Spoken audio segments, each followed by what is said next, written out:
काव्यांगण. हाय, कशी आहेस?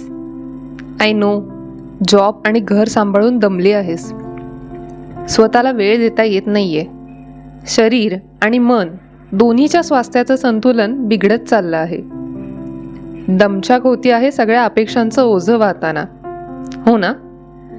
एकीकडे करिअरच्या रेसमध्ये टॉप गेमवर राहायचं आहे, तेव्हाच घरी सासू सासरे, मुलं, नवरा, आई वडील सगळ्यांना समजून देखील घ्यायचं आहे.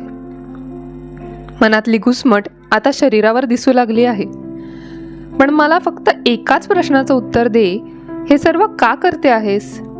तुझी इच्छा म्हणून की असं करावं लागतं म्हणून? की फोमोच्या जगात आपण काही मिस नको करायला म्हणून? की कोणाला काही सिद्ध करून दाखवायचं आहे? अथवा आर्थिक गरज आहे? की कधी विचारच नाही केला, फक्त वाहत राहिलीस, प्रवाह जसा वाहवत गेला? मी हा प्रश्न का विचारला? अगं, तू मला दिसतेस एक एम्प्लॉई म्हणून, एक आई म्हणून, एक सून, एक पत्नी, एक मुलगी, अमुक तमुक सगळं. पण यात तू कुठे आहेस? तू कोण आहेस या प्रश्नाचं उत्तर मला देऊ शकशील? नाही, मला तुझा रोल काय आहे हे नको आहे, ते आम्हा सर्वांना माहिती आहे. पण या व्यतिरिक्त तुझं कोर अस्तित्व काय? अडखळलीस ना? कारण हा विचारच आपण कधी करत नाही. माहेर, सासर, ऑफिस इथे जे जे रोल्स तू सांभाळतेस त्याही पलीकडे तुझं काही अस्तित्व आहे, हेच तुला मान्य नाहीये. आणि खरी समता इथे सुरू होते. समता ही केवळ नोकरी किंवा शिक्षणाच्या संधीच्या समानतेबद्दल नाहीये. समतेचा लढा हा अस्तित्वासाठी होता आणि आहे. समता ही बऱ्याचदा जेंडर स्पेसिफिक वापरली जाणारी संज्ञा आहे. परंतु कोणतेही जेंडर मूलतः दुर्बल अथवा सबळ नसते, ते तसे घडवले जाते. समता ही नाही की पुरुष करतात ती प्रत्येक गोष्ट तू करावी. उलट स्त्री आणि पुरुष हे आपल्या आपल्या जागी परिपूर्ण आहेत हे मान्य करणं ही समता. UPSCचा निबंधाचा विषय फार सुरेख होता.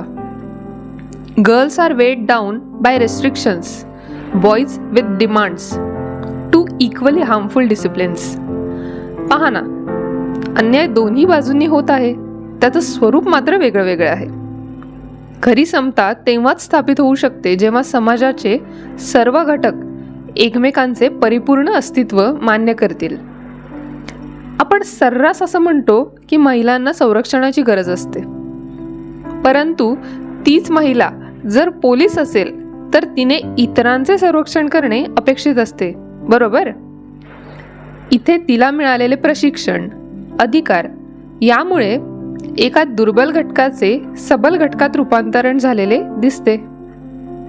अगदी तसेच इतर क्षेत्रांमध्ये देखील महिला बाजी मारताना, स्टिरिओटाइप्स मोडत काढताना सर्रास दिसतात. पण एक गोष्ट लक्षात घे, हे स्टिरिओटाइप्स मोडणं किंवा पुरुषांची बरोबरी करणं हा समतेचा खरा उद्देश नाहीये.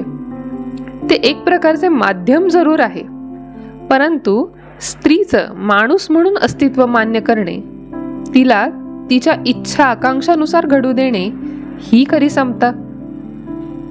ती निर्णयांसाठी कोणावर अवलंबून नसावी.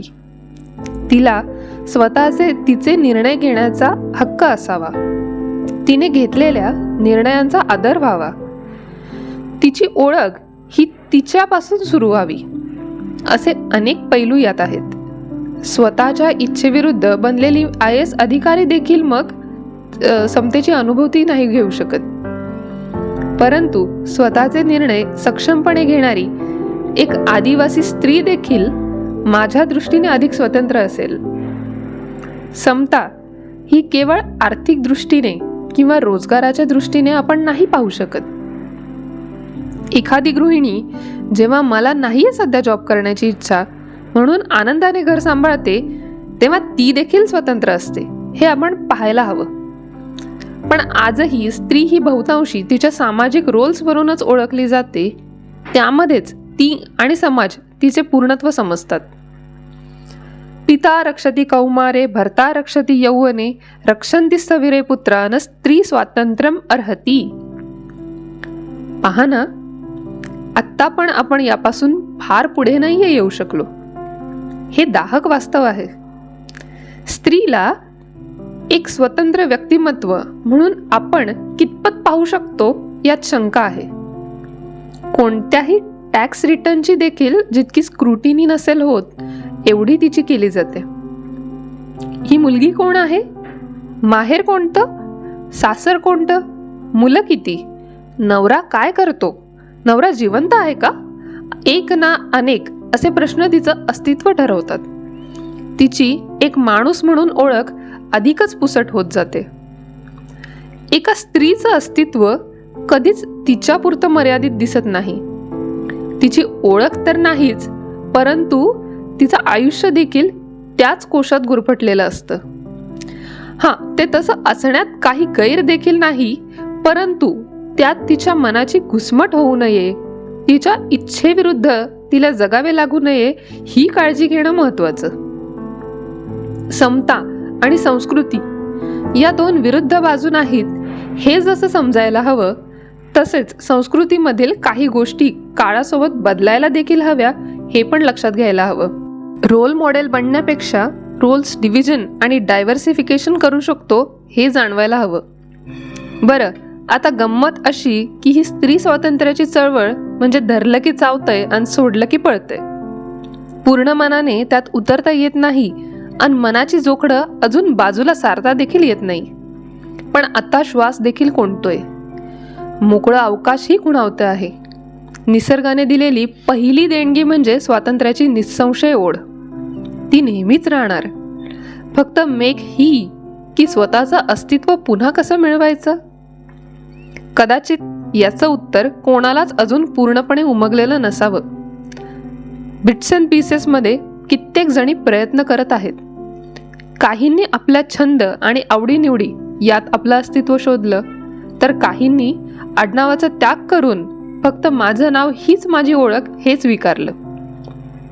न्यूझीलंडच्या माजी पंतप्रधान जेसिंडा आर्डन यांनी स्त्रीत्वाची ओळख पुसून न टाकता त्यांच्या लहानगीला संसदेत सोबत नेऊन तिला सांभाळत संसद आणि युनायटेड नेशन्स गाजवले. तर कोणाला आपलं अस्तित्व गड किल्ल्यांमध्ये, डोंगर दऱ्यांमध्ये सापडलं. जणू काही आपण इथलेच आहोत, चुकून कुठे दुसरीकडे गेलो की काय असं त्यांना भासलं. काही जणींना धुंद बीट्सवर थिरकताना स्वची अनुभूती मिळाली, तर कोणाला बासुरीच्या मोहक सुरावटीमध्ये. प्रश्न हा नाहीये की कसं आणि कुठे शोधायचं. माध्यम दुय्यम आहे इथे. मुख्य तर आहे स्वातंत्र्याची ओढ, स्वातंत्र्याची आस. मला स्वतःला शोधायचं आहे, किंबहुना हरवायचं नाहीये हे उमगणं महत्वाचं. नाहीतर रहाट गाडग्याप्रमाणे आपण काळासोबत चालून स्वतःच्या आयुष्याची चाल मात्र गमावून बसू. आणि हीच समतेची खरी कसोटी आहे.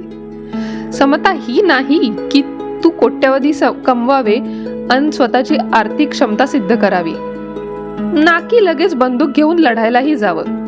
हे तर सर्व समतेचे विविध कंगोरे आहेत, परंतु गाभा एकच.